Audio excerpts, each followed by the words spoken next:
ஜெய் சாயிராம். எதற்குமே கலங்காதே. உன்னையும் உன் குடும்பத்தையும் மீண்டும் வேரூன்றி நிற்க செய்வேன். அதற்கான நேரம் கனிந்து விட்டது. உனக்கு நல்ல காலம் பிறந்தே விட்டது. காண கதவு திறந்து விட்டது. இனி எல்லாமே உனக்கு வெற்றி படிகட்டுகளாகவே இருக்கும். நீ எடுத்து வைக்கும் ஒவ்வொரு அடியும் உனக்கான வெற்றிமிகு வாய்ப்பாகவே இருக்கும். உனக்கு கிடைக்காமல் சில விஷயம் போகிறது என்றால் அதில் சில காரணத்திற்காகத்தான் அது நடக்கிறது என்பதை தீர்க்கமாக புரிந்து கொள். கூடிய விரைவில் அதை நீ உணர்வாய். எதற்காக சாயப்பா அதை நமக்கு தரவில்லை என்பதை நீ உணர்ந்து கொள்ளும் நேரத்தையும் நான் உனக்காகவே உருவாக்குவேன். உன்னுடைய வாழ்க்கையில் நல்லது நடத்துவதற்காகவே நான் இங்கு ஷீரடியில் அமர்ந்து கொண்டு உனக்காக வேலை செய்து கொண்டிருக்கிறேன். உன் வருகைக்காக காத்து கொண்டிருக்கிறேன்.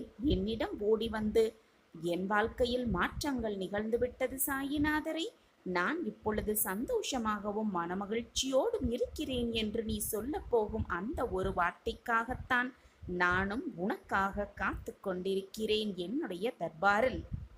எது வந்தாலும் அப்படியே ஏற்றுக்கொள்ள பழகிக்கொள். எது போனாலும் அப்படியே விட்டுவிட பழகிக்கொள். ஏனென்றால் உனக்கு நான் எதை கொடுத்தாலும் அது நல்லதற்காகவே கொடுப்பேன், நல்லது செய்வதற்காகவே நிகழ்த்துவேன் என்பது உனக்கு புரியும் தானே? இந்த சாயியின் வாக்குப்படி வரவேண்டியது வரவேண்டிய நேரத்தில், வரவேண்டிய சமயத்தில், வரவேண்டிய நொடியில் வந்தே தீரும். கலங்காதே. உன்னுடைய அத்தனை கஷ்டங்களுக்கும் கூடிய விரைவில் ஒரு தீர்வு கிடைக்கப் போகிறது. அந்த தீர்வு உனக்காகவே காத்து கொண்டிருக்கிறது. உன் வாழ்க்கை புதுப்பிக்கப்படும் நேரம் உன்னை நெருங்கிக் கொண்டே இருக்கிறது. ஏதேனும் ஒரு வழியையும் உன் கேள்விக்கான பதிலையும் நிச்சயமாக ஏதாவது ஒரு ரூபத்தில் நீ அறிந்து கொள்வாய். நான் அதை உனக்கு உணர வைப்பேன். சந்தோஷமாக இரு என் பிள்ளையே. அனைத்துமே வெற்றிகரமாகவே முடியும். என் அன்பு பிள்ளையே, குழம்பி தவிக்காதே. உனக்கான செம்மையான வாழ்க்கை உன்னை தேடி வரவிருக்கிறது. இதோ வந்து கொண்டே இருக்கிறது. அப்பொழுது உன் வாழ்க்கையில் கெட்ட நேரம், உன்னுடைய மனக்கவலை, கஷ்டங்கள் எல்லாமே இருந்த இடம் தெரியாமல் உன்னை விட்டு விலகி ஓடிவிடும். நான் உன்னுடன் தான் இருக்கிறேன் குழந்தையே. உன் மனதை போட்டு குழப்பும் பிரச்சனை வெகு விரைவில் சரியாகிவிடும், தீர்ந்தே விடும். விரைவில் உனக்கான அதிசயம் நடக்கும். நீ மகிழ்ச்சியடைய போகிறாய். நான் இருக்கிறேன். நான் இருக்கும் வரை ஒருபோதும் நீ கலங்க வேண்டிய அவசியமே இல்லை. என் மீது நம்பிக்கை கொண்டு என் வாழ்க்கையை காப்பாற்றுங்கள், எனக்கு நல்ல வழியை காட்டுங்கள் என்று நீ எப்பொழுது என்னிடம் உன் கரங்களை ஏந்தினாயோ அப்பொழுது நேரம் காலமில்லாமல் அப்பொழுதிலிருந்து என்னுடைய ஆசிர்வாதத்தை நான் உனக்கு வழங்கிக் கொண்டே இருப்பேன். தேவையில்லாத மனக்குழப்பம் உனக்கு வேண்டவே வேண்டாம். நான் இருக்கிறேன், எதற்குமே கலங்காதே. நான் உன்னை எப்பொழுதும் கைவிடவே மாட்டேன். எனது ஆசிர்வாதத்தால் இந்த உலகத்தில் உள்ள அனைவராலும் நீ பாராட்டப்படுவாய், மதிக்கப்படுவாய். இந்த உலகில் சிலர் எப்பொழுதும் மற்றவர்களை காயப்படுத்துவதே வேலையாக கொண்டு இருப்பார்கள். அதைதான் அவர்கள் உனக்கும் இழைக்கிறார்கள் என்பதை புரிந்து கொள். அந்த சொற்களுக்காக, அந்த ஒரு வார்த்தைகளுக்காக வருந்தாதே. மனதைரியத்தோடு நீ உன் கடமையை செய்து கொண்டே இரு. உன்னுடைய ஆற்றலை தேவையற்ற இவர்களிடம் வீணாக்கி விடாதே. இதுவரை உன் மனதில் இருந்த வலி, துக்கம், தோல்விகளால் மனம் வெறுத்து போய் பரிதவித்தது எல்லாமே ஒரு முடிவுக்கு வரும். உன் உழைப்பிற்கு ஏற்ற நல்ல பலன் உனக்கு நிச்சயமாக கிடைக்கும். நிம்மதியும் சந்தோஷமும் அழகாய் பூத்து குலங்கும் வண்ண மலர்களைப் போல இனி உன் வாழ்க்கையில் எல்லாமே வசந்தமே. உன்னை ஏளனமாக பார்த்து நகைத்தவர்களுக்கு முன்னால் கொடியாய் உயர்ந்து நிற்கப் போகிறாய் அந்த வானளவிற்கு. உன்னுடைய இதயத்தை என்னுடைய இருப்பிடமாக்கிக் கொள்கிறேன்.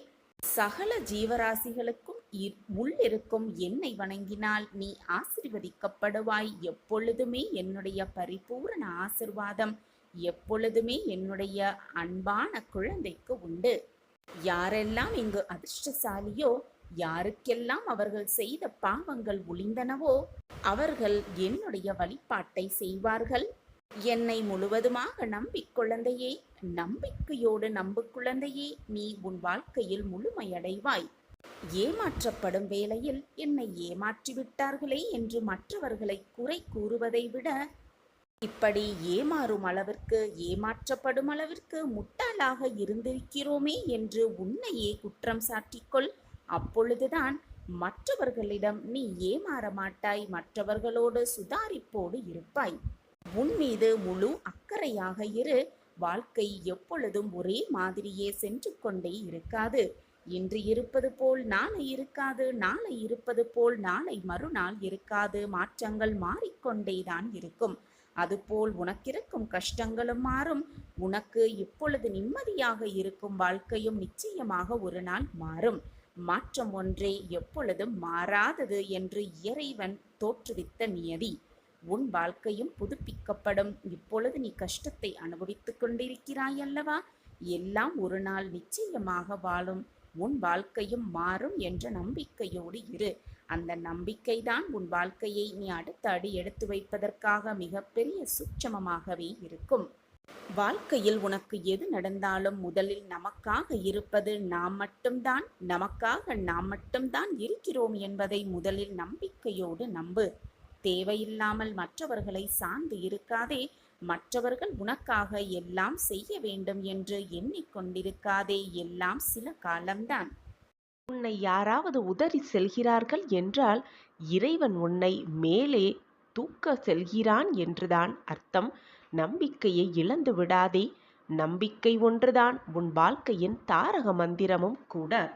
உன் வாழ்க்கையில் எவ்வளவுதான் சோதனைகள் உன்னை தாக்கினாலும், எவ்வளவுதான் கஷ்டங்கள் உன்னை வாட்டினாலும் நீ நன்றாக இருப்பாய் குழந்தையே. நீ வேண்டியது எல்லாம் உனக்கு கிடைக்கும். இனி உன் வாழ்க்கையிலும் உன் மனதிலும் கவலை என்ற சொல்லிற்கு இடமே இருக்காது. கஷ்டம் தரும் நிகழ்வுகளையெல்லாம் தகர்த்திவிட்டு உன் வாழ்க்கையில் இருக்கும் கஷ்டங்களை எல்லாம் சுக்கு நூறாக தகர்த்திவிட்டு உன்னை உனக்கே புதியதாக தோன்ற வைப்பேன். நம்பிக்கையோடு என்னுடைய ஆலயம் வா. உன் சாயப்பா மீது அனைத மகிழ்ச்சியோடு, அனைத நம்பிக்கையோடு என் காலடியில் வந்து உனக்கு வேண்டியது அனைத்தையும் பிரார்த்தனையாக வைத்துவிடு. நீ மகிழ்ச்சியாகவே உன் இல்லம் திரும்புவாய். குழந்தையே, ஒன்றை நன்றாக புரிந்து கொள். வீரமாக இருந்தால் அது உன்னை மட்டுமே காப்பாற்றும். அதே போல நீ தர்மம் செய்து கொண்டே இருந்தால் அந்த தர்மம் உன்னுடைய வம்சத்தையே காப்பாற்றும். நீ இது நாள் வரை அழுதது எல்லாம் போதும் என் தங்கமே. இது உனக்காகவே பலிக்கப் போகும் வார்த்தைகள். இது வெறும் வார்த்தைகள் அல்ல குழந்தையே, உன் சாயப்பாவின் சத்திய வாக்கேதான். என்னை சர்வசாதாரணமாக நினைத்து விடாதே. உனக்கான மங்கள நிகழ்வு, உனக்கான சந்தோஷ செய்தி, உனக்கான இனிப்பான செய்தி காத்து கொண்டிருக்கிறது. நம்பிக்கையோடு இதை முழுவதுமாக கேள். இதை கேட்கும் நெடியே அதற்கான அறிகுறி உனக்கு தென்படும். உனக்கு ஏதாவது கஷ்டம் வரும் பொழுது அந்த கஷ்டத்தில் ஏற்கனவே அதை அனுபவித்தவர்களை நினைத்து பாருங்கள். இதே கஷ்டத்தை தானே மற்றவர்களும் அனுபவித்திருப்பார்கள் என்பதை முடிவு எடுத்துக்கொண்டு நாமும் அதை போலத்தான் இந்த கஷ்டத்தை அனுபவித்து கொண்டிருக்கிறோம் என்பதை புரிந்து கொள். எல்லோருக்கும், இந்த உலகத்தில் உள்ள அனைவருக்கும் இன்பமும் துன்பமும் கஷ்டமும் வேதனையும் வந்து வந்துதான் சென்று கொண்டிருக்கிறது. அவரவர் செய்த கர்ம வினைப்படிதான் எல்லாம் நிகழ்கிறது என்பதை புரிந்து கொள். நான் மட்டுமே கஷ்டப்படுகிறேன், நான் மட்டுமே சோதனைக்கு ஆளாகிறேன், என் வாழ்க்கையில் மட்டும் அனைத்தும் தவறாகவே நிகழ்கிறது, என்னால் என் வாழ்க்கையில் மீளவே முடியவில்லை என்று உன்னை பற்றி மட்டுமே யோசிக்காதே. இந்த உலகத்தில் உள்ள அனைவருமே கஷ்ட நஷ்டங்களுக்கு கட்டுப்பட்டவர்கள்தான். உனக்கு கிடைத்திருக்கும் உணவை பற்றி குறை சொல்வதற்கு முன் அந்த உணவே இல்லாமல் இருப்பவர்களை பற்றி சற்று சிந்தித்துப்பார். அந்த உணவு உனக்கு தேவாமிர்தமாகவே தோன்றும்.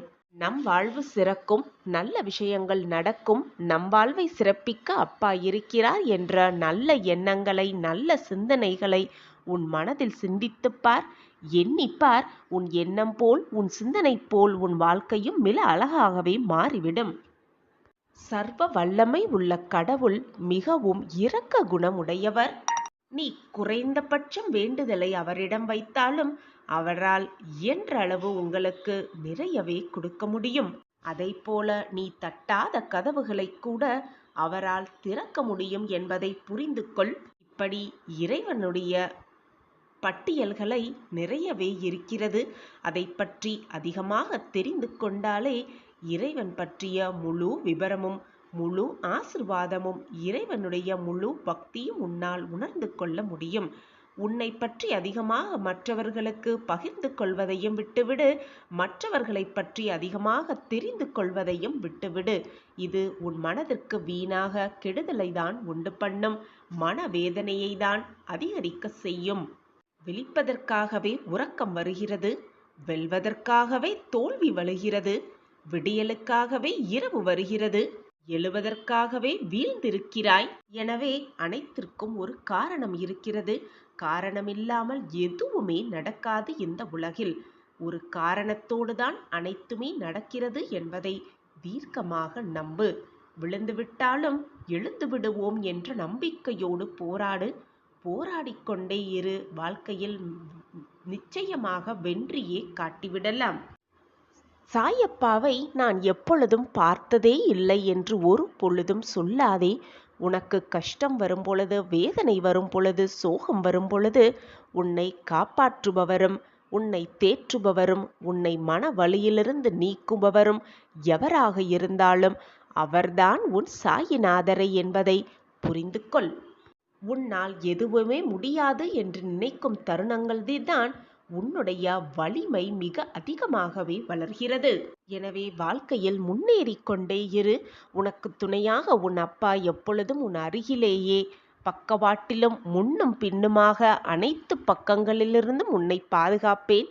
உன்னை வெற்றியடைவதற்கான வழியை நான் செய்து கொண்டே இருப்பேன் என்பதில் சந்தேகமே உனக்கு வேண்டாம். என்னை சர்வசாதாரணமாக நினைத்து விடாதே. நீ விரும்பிய அனைத்தையும் உன் கைகளில் கொடுக்கும் பொறுப்பை நான் ஏற்றுக்கொண்டிருக்கும் பொழுது எதுவும் தவறாக நிகழாது, நிகழவும் நான் விடமாட்டேன். நீ பட்ட கஷ்டங்களுக்கெல்லாம் ஒரு விடிவு காலத்தை நான் உருவாக்கிவிட்டேன். உன் வீடு தேடி அது வந்தும் கொண்டிருக்கிறது. மிக பிரகாசமான எதிர்காலம் உனக்காகவே காத்து கொண்டிருக்கிறது. நீ பட்ட கஷ்டமெல்லாம் போதும்.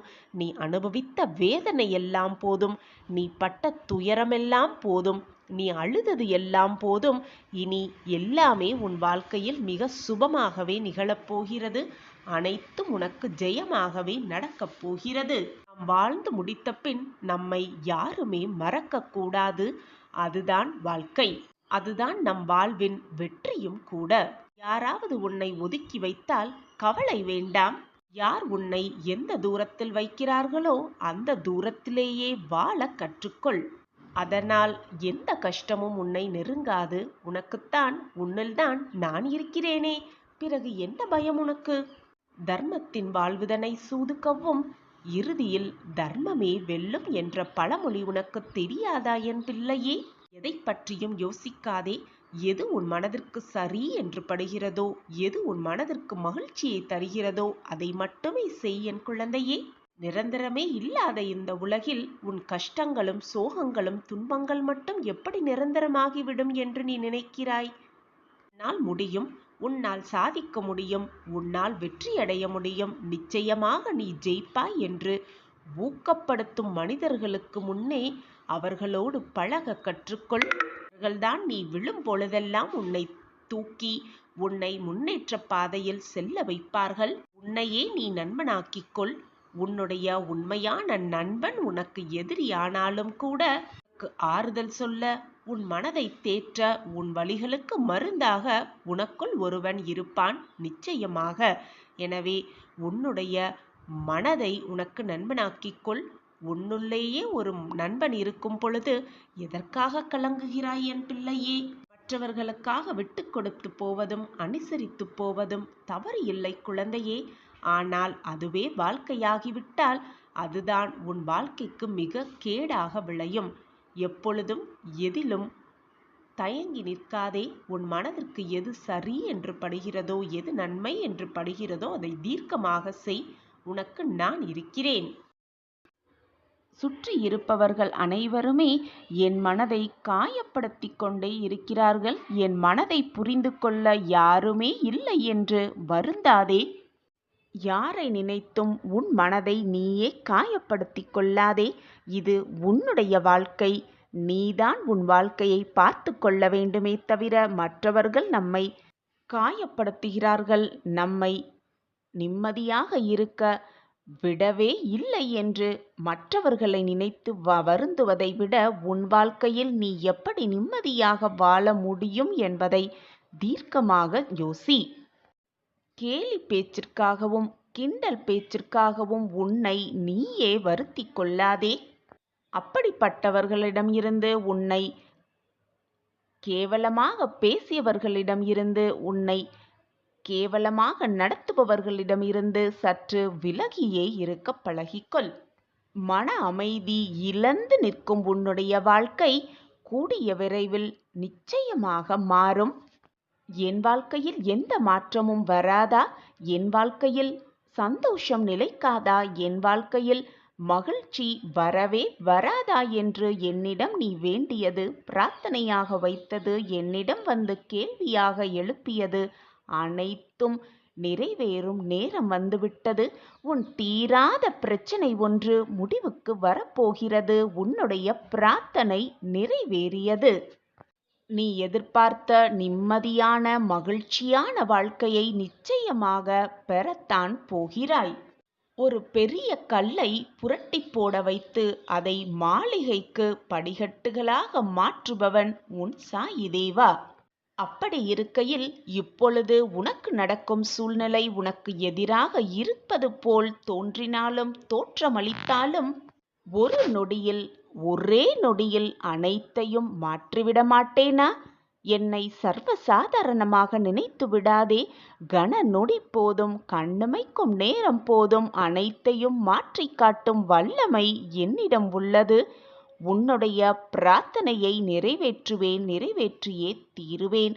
உன்னுடைய பிரார்த்தனை நிறைவேறியது என்பதை மனதில் நிறுத்திக்கொண்டு நிம்மதியை உன் மனதில் முதலில் கொண்டு வா. நிம்மதியோடு இல்லாமல் எப்பொழுதும் புலம்பிக் கொண்டே இருப்பதால் வாழ்க்கையில் எதையுமே சாதிக்க முடியாது. ஏன் அடுத்த அடி கூட எடுத்து வைக்கவே முடியாது. நிதானமாக நம்பிக்கையுடன் இரு.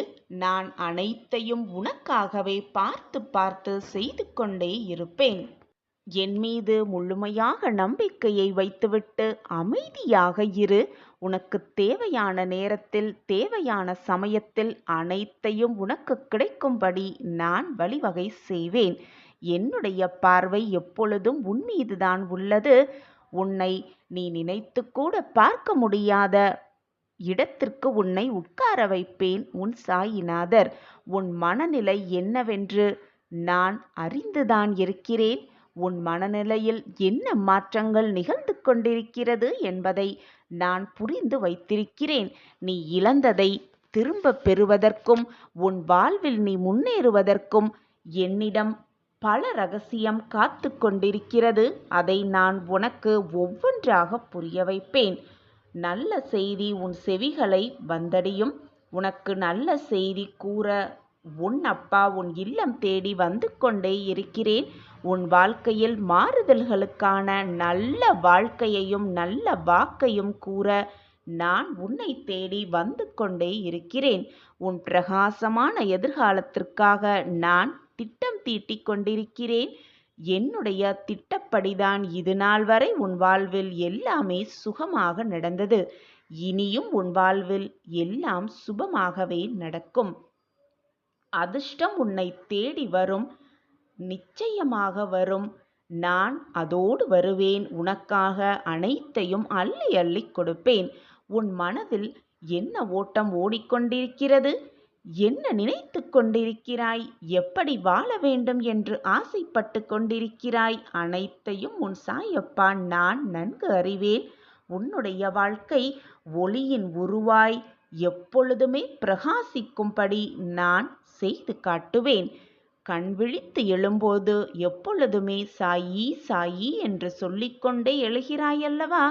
அந்த ஒரு வார்த்தைக்காக நான் உன் தாயாக, தகப்பனாக, சகோதரனாக, உற்றார் உறவினராக, உன் நண்பனாக, அனைத்துமாக நான் உன்னுடனேயே இருந்து உனக்கு தேவையானதை அனைத்தையும் செய்து கொண்டே இருப்பேன். எதுவுமே கைமீறி போகாது.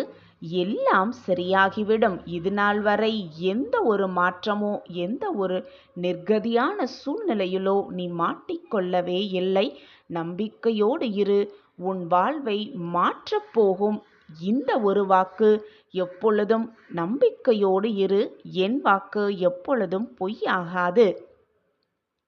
என்னுடைய இந்த வாக்கு உன் செவிகளில் வரும் நேரம், செவிகளில் வந்து சேரும் நேரம் உன் வேண்டுதல்கள் நிறைவேறும். நிச்சயமாக நிறைவேறும். உன் பிரச்சனைகளை என்னிடம் கூறிவிட்டாயல்லவா? கவலையை விட்டுவிடு, மறந்துவிடு. நான் அதை பார்த்து கொள்கிறேன் நல்லபடியாக. உன் விதியை நான் மாற்றித் தருகிறேன். நீ நினைத்ததை நடத்தி காட்டுவேன் உன் சாயி தேவா என்ற நம்பிக்கை மட்டும் உன் மனதில் இருந்தால் போதும். நீ இழந்ததை எல்லாம் மீட்டு 100 மடங்காக்கி உன்னிடமே தருவேன். மகாலட்சுமி கடாட்சத்தோடு அஷ்டலட்சுமிகளும் உன் வீட்டில் வாசம் புரிய நான் வழிவகை செய்வேன். உன் வேண்டுதல் நிறைவேறத்தான் போகிறது. இது வெறும் வார்த்தையல்ல, உன் சாயியின் சுப வாக்கு. உனக்கானதே, சர்வ நிச்சயமாக இது உனக்கானதே. உன் கஷ்டங்களுக்கெல்லாம் கடைசி நாள் இது என்ற நம்பிக்கையோடு இரு. உன் பிரார்த்தனை நிறைவேறியது. தீராத மிகப்பெரிய பிரச்சனை ஒன்று தீரப்போகிறது. நான் அதை தீர்த்து வைப்பேன். இது உனக்கான வெறும் ஆறுதல் வார்த்தைகள் அல்ல, உனக்கான தெய்வ வாக்கு. நிச்சயமாக பலித்தே தீரும். உனக்கான சிறப்பான எதிர்காலம் உனக்காகவே காத்து கொண்டிருக்கிறது. உன் கவலைகளுக்கு விடிவு காலம் இதோ வந்துவிட்டது. உன் வாழ்வில் திடீர் திருப்பம் ஏற்படும். நிச்சயமாக அது ஏற்படும். அதை பார்க்க உன் கண்களுக்கு 1000 பிரகாசம் தேவைப்படும். எனக்கு செய்த நீ பூஜையினால் நான் மிகவும் மனம் குளிர்ந்து விட்டேன். என்னுடைய உதியை உன் நெற்றியில் வைத்துவிட்டு நிம்மதியாக இரு. மன போராட்டம் இல்லாமல் இரு. என்னை காப்பாற்ற யாருமே இல்லையா என்ற வார்த்தையை மட்டும் மீண்டும் உபயோகிக்காதே. உனக்காகத்தான் நான் இருக்கிறேனே. பின் ஏன் இந்த வார்த்தையை உன் மனதிலிருந்து எழுகிறது? நமக்காக அப்பா இருக்கிறார் என்ற ஒன்று உன் மனதில் இருந்தால் போதும். அனைத்தையும், நீ விரும்பிய அனைத்தையும் உன்னை வந்து சேரும்படி நான் அமைத்து தருவேன். நீ விரும்பாத துன்பமே உன்னை வந்து அடையும் போது நீ விரும்பிய இன்பத்தை உன்னை வந்து அடையும்படி நான் செய்துவிட மாட்டேனா? நீ கண்ணீர் சிந்திய என்னுடைய பாதங்கள் இன்னும் ஈரமாகவே இருக்கிறது. உன் கண்ணீரை ஈரத்தை நான் உணர்ந்து கொண்டேன். இதோ இப்பொழுது மனதால் அழுது கொண்டிருக்கும் என் பிள்ளையோடு பேச வந்திருக்கிறேன். இதை காதால் கேட்காதே, உன் மனதால் கேள் கண்மணி. சாயிநாதரே, வாழ்க்கையில் நான் அனைத்தையும் இழந்துவிட்டேன். இனி இழப்பதற்கு எதுவுமே இல்லையே என்று வேதனையோடு இருக்கிறாய். அனைத்தையும் இழந்தவர்கள், வாழ்க்கையில் அனைத்தையுமே இழந்து கொண்டிருப்பவர்கள் வேதனைப்படுவதற்கு அவசியம்தான் என்ன? ஏன் என்று உனக்கு புரிகிறதா? நீ இழக்க வேண்டும் என்று உன்னிடம் எதுவுமே இல்லைதானே? பின் வருத்தப்படுவதோ கவலைப்படுவதோ எதற்கு என்றுதான் உன் சாயி தேவா கேட்கிறேன். ஏதாவது ஒன்றை இழந்தால் மற்றொன்றை பெறலாம் என்பது வாழ்க்கையின் நியதி. அப்படி இருக்கும் பட்சத்தில் உன் வாழ்க்கையில் நீ அனைத்தையுமே இழந்துவிட்டாய் என்னும் பட்சத்தில் நீ பெறுவதற்கான வாய்ப்பு வரப்போகிறது என்றுதானே அர்த்தம். இதை கூட உன்னால் புரிந்து கொள்ள முடியாமல் ஏன் இப்படி உன் மனதை போட்டு குழப்பிக் கொண்டே இருக்கிறாய் பிள்ளையே? ஆம் பிள்ளையே, நீ இழக்கும் காலங்கள் எல்லாம் ஒரு முடிவுக்கு வந்துவிட்டது. இனி நீ பெறத்தான் போகிறாய். பெறுவதற்காகவே உன் வாழ்நாளில் இது நாள் வரை அனைத்தையும் இழந்திருக்கிறாய் என்பதை மனதாக ஏற்றுக்கொள். இனி நீ பெரும் காலம் மட்டுமே உன்னை நோக்கி வரப்போகிறது. என்னை தொட்டுவிட்டு இப்பொழுது இதை கேட்டுக்கொண்டிருக்கிறாய் என்றாலே உனக்கான நல்ல வாய்ப்பு உன்னை நெருங்கிவிட்டது என்றுதான் அர்த்தம். வாய்ப்பு ஒரு முறைதான் வரும். அந்த வாய்ப்பை மிக சரியாக பயன்படுத்தி கொள்பவனே வாழ்க்கையில் மிக பிரம்மாண்டமான வெற்றியை அடைந்தே தீருவான். மனதை போட்டு தேவையில்லாமல் குழப்பிக் கொள்ளாதே. நான் தவறு செய்துவிட்டேன், இனி என் தவறை நான் எப்படி திருத்திக் கொள்வது என்றெல்லாம் உன் மனதை போட்டு தேவையில்லாமல் வருத்திக் கொள்ளாதே. மனிதனாக பிறக்கப்பட்டவன் தவறு செய்வது என்பது இயற்கைதான். நீயும் அதைதான் செய்திருக்கிறாய். ஆனால் அந்த தவறை நான் தவறு செய்தேன் என்று எப்பொழுது நீ உணர்ந்தாயோ அந்த நிமிடத்திலேயே இறைவன் உன்னை முழுவதுமாக ஆசிர்வதித்து விட்டான் என்றுதான் அர்த்தம். எதுவுமே நிரந்தரமில்லாத இந்த உலகத்தில், மாயையான விளையாட்டில் என்னுடைய அன்பர்கள், என்னுடைய பிள்ளைகள் தவறு இழைக்கக்கூடும் என்பதும் எனக்கு தெளிவாகவே புரியும்.